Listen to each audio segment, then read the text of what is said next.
So I've seen a lot of people filming the Midyear book Freakout tag, and I know it's July, but I don't think that's that late because it's kind of still Midyear. It's basically when you talk about like the books that you've read so far, and there's like questions, and then you answer the questions. Easy. The first question is, what is the best book that you've read so far in 2020?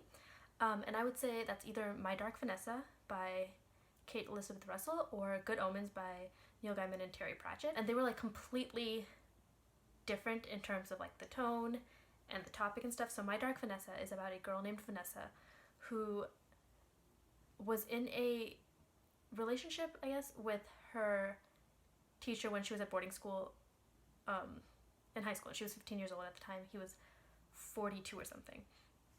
And about 17 years after that, so like when she's in her 30s, all these allegations start coming out about this teacher, and she starts reflecting on that relationship she had and starts realizing how like toxic and manipulative and abusive it was, and she kind of has to come to terms with that. So that was a really hard book to read. And then on the other end of the spectrum, there was Good Omens, which is about an angel and a demon who team up to save the world from the apocalypse, and this was the funniest book I've read in a long time. I listened to it on an audiobook, and I listened to it after watching the TV show, so I thought I wasn't going to enjoy it as much because it's like the TV show stuck really closely to the plot. But honestly, I enjoyed this way more than the TV show. And the narrator was really good. I was like laughing constantly, and the fact that I enjoyed it so much after knowing like a lot of the plot and having like heard a lot of the jokes because they were in the TV show, I think that says a lot about how good this book is. Anyways, next. What is the best sequel you've read so far? So I haven't read a lot of sequels. I've just been reading the Dresden Files series, and I've been kind of getting through that. So I've read books 4 through 7 this year. I would say the best sequel I've read is Death Masks, which is the 5th one. There was just so much that went on in this book. The whole thing with the Denarians and the Knights of the Cross being in there. Wait, actually, hold on.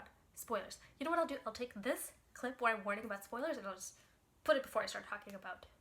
That's a good idea. Oh, I'm so smart. Okay, I don't have to worry. Yeah, so there was like the Denarians, the Knight of the Cross, and I don't know, I feel like the stakes were just so much higher. And then there was like the next book and kind of was like a letdown. But yeah, Death Masks by Jim Butcher, probably the best sequel I've read this year. But also, to be fair, because I haven't really been reading sequels, I feel like the answer to this question would have been one of the Dresden Files books. Anyways. What is a new release that you haven't read yet but want to? So I don't really keep up with like new releases just because I have a lot of books that I want. I've read these ones already. Okay, I don't know where the books that I haven't read are, but they're somewhere here. And I have a lot of them that I want to read. So, oh, you know where they are? They're on my library account because I mostly read books from the library. Okay, that's where they went. Yes, I don't really keep up with new releases, but there's one that everyone on BookTube has been talking about that sounds really interesting, called Home Before Dark by Riley Sager. So there was a girl who, when she was young, their family moved to this home for a couple weeks or months or years? I don't know. And apparently like a lot of really creepy stuff went down. Think of like Conjuring, which I haven't watched, so I don't know. I was trying to think of a horror movie that I have watched related to, but I don't watch horror movies. I mean, I've seen Drag Me to Hell and Women in Black and Paranormal Activity and Coraline, and I've watched Conjuring 2, which personally I'm still convinced was a comedy and not a horror movie, but whatever. But yeah, sure, yeah, I couldn't think of any on the spot. And also, I found the rest of the books that I have to read. They're just in a different spot. I don't know, but yeah, think of a movie. It's probably like that. There's like all these creepy things going on in the house, and her dad writes this story about their time there. And then years later, she goes back to that same house, and she doesn't remember anything from when she was young. And now I'm realizing I don't know what the plot of the book is actually, which is cool. I mean, like, why would I want to know beforehand, you know? But that's the premise. Girl, creepy house, doesn't remember, goes back to creepy house. There we go. Number 4 is the most anticipated release for the second half of the year. Again, I don't really keep up with releases, but I think I was watching Ben Reads Books. If I need to add an apostrophe. When I was watching the Midyear Freakout tag from the channel Ben Reads Books, swerved. Okay.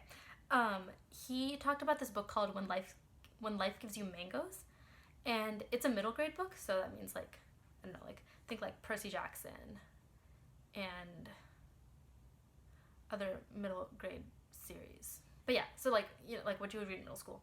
So it's for that age, but he said that he cried a lot.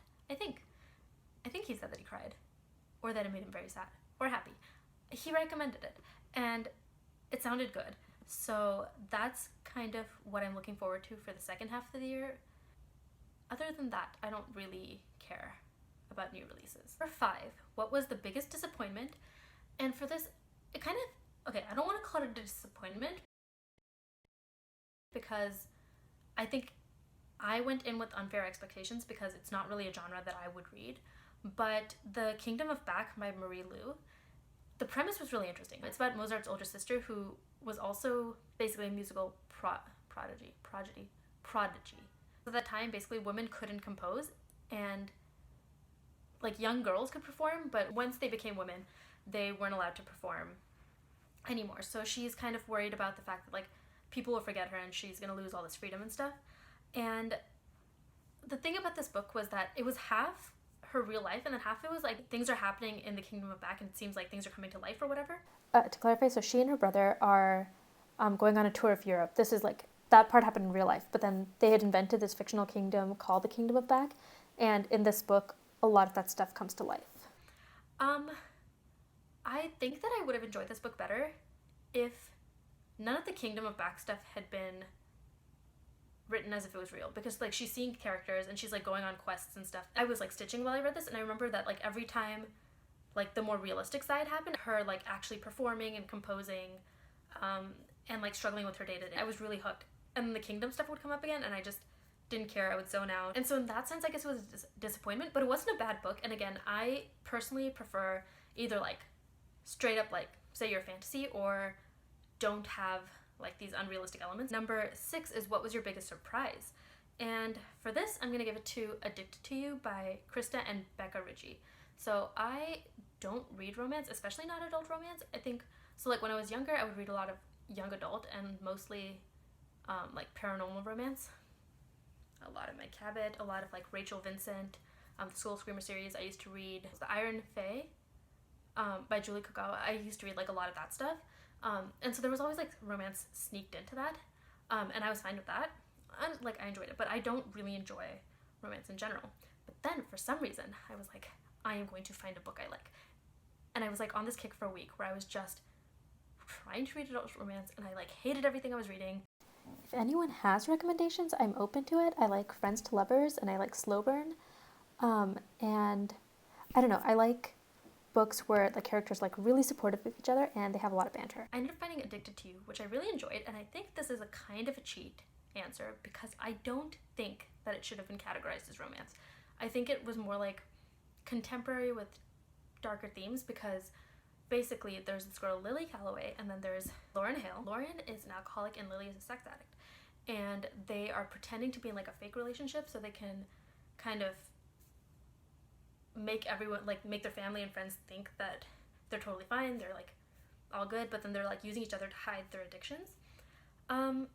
And I think the thing I liked about this was that their addictions were taken very seriously, which I guess sometimes, especially with like Lily's situation, I was worried it would kind of be brushed off, or that it would be like slut shaming, and I don't know.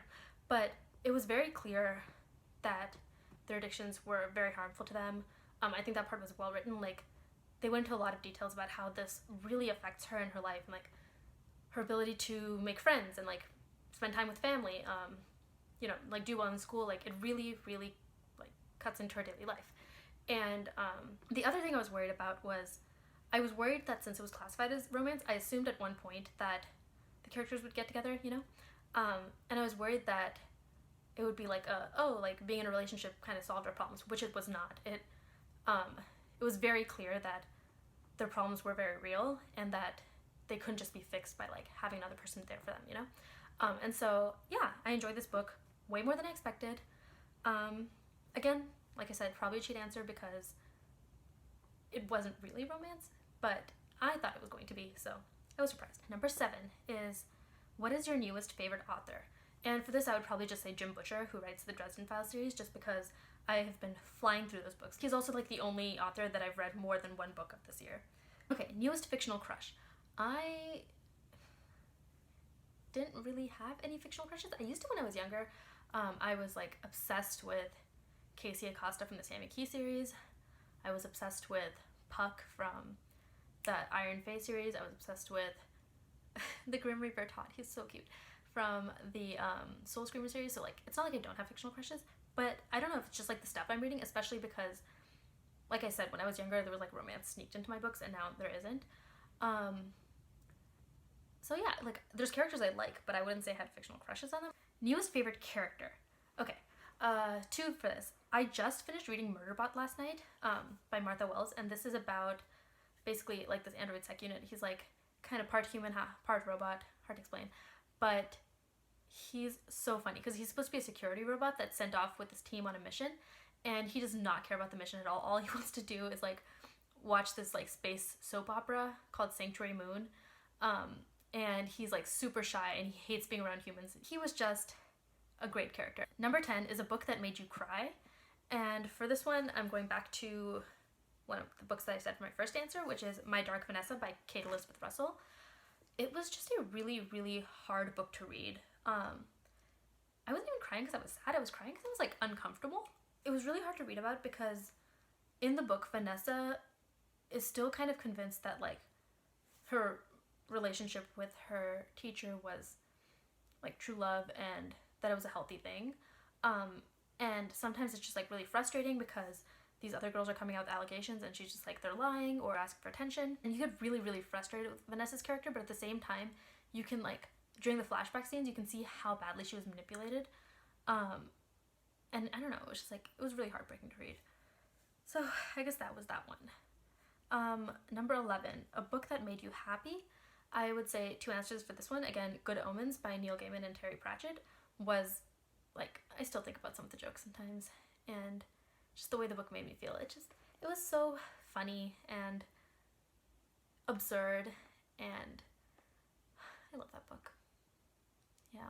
Number 12, most beautiful book you've bought this year or received. So I think let's talk about book covers. I haven't really, I got probably this. This was a gift from one of my friends. So, you know who we are. Thank you. Yeah. Beautiful. Okay. Gross. Okay. And then I think the last question here is, what books do you need to read by the end of the year? I don't need to read anything. Okay, I don't put that kind of pressure on myself. But in terms of books that I do want to read, I want to read The Sparrow by Mary Doria Russell. I have that somewhere up here. I've kind of been getting into sci-fi, so that one seems really interesting. And then I also just want to like finish up as much of the Dresden Files series as I can, just because it's fun and it's like a good time. But also I think the last book just came out and I want to avoid spoilers. And I feel like since there's like a new release, a lot of people online are going to be talking about it. And I want to be part of the hype, and I also like don't want huge spoilers, you know? So there's a couple nonfiction books that I want to complete as well.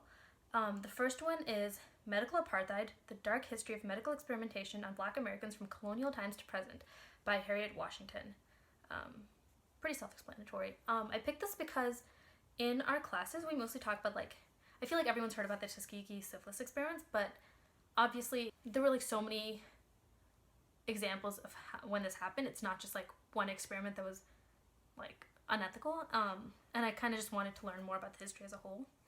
And then the second one is Fatal Invention, How Science, Politics, and Big Business Recreate Race in the 21st Century by Dorothy Roberts. Yeah, I think that is also a pretty self-explanatory title. So those are the two nonfiction books that I want to complete. And then, if I have time, this big boy, what's it called? And the Band Played On, which is about the HIV and AIDS epidemic. If I have time, I would want to read that as well. Oh, and then the other one was The Choice. So I actually did read The Choice this week, and it's my favorite book that I read this year. I have a lot of thoughts on it, so I'm probably just going to make a completely separate video, but just wanted to say that goal is complete. So that was my mid-year book freakout tag. That is all for now. Beep boop. Bye.